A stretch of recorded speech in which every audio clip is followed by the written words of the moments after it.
150 ans. L'homme a pollué sans relâche son environnement.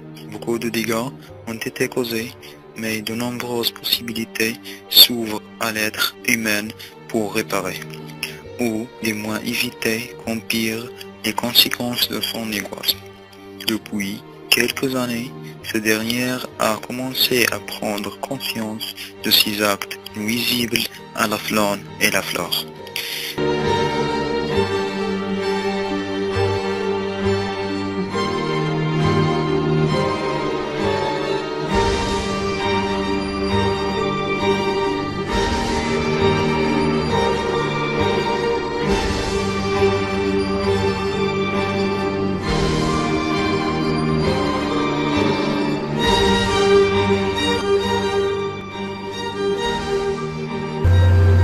Rappelons-nous cependant que la pollution est le résultat de nos choix en tant que société de consommation. On la condamne, mais on ne veut pas non plus radicalement changer notre mode de vie. Le véritable défi est d'arriver à l'équilibre écologique versus économique.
La Malaisie décrète l'état d'urgence alors que la densité du nuage de fumée en provenance d'Indonésie asphyxie le sud du pays.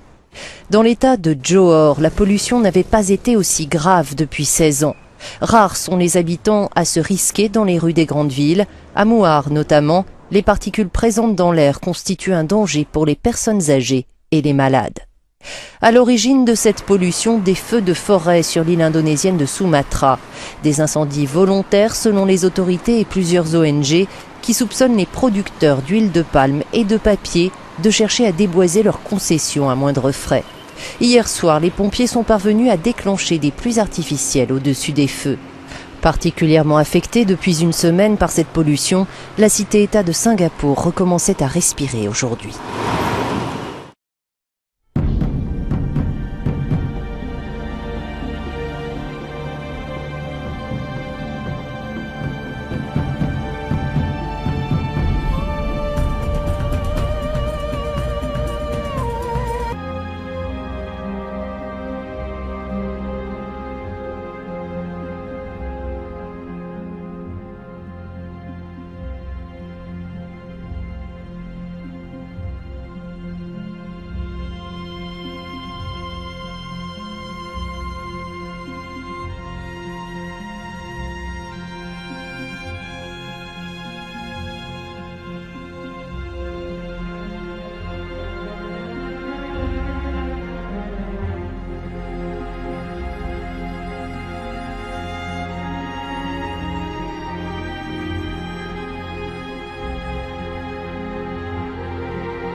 les associations de protection ont permis de mettre en œuvre des lois pour combattre la pollution. Espérons que ce diaporama vous sensibilisera un peu plus à la pollution de l'eau, de l'air et du sol et aux conséquences engendrées par celle-ci.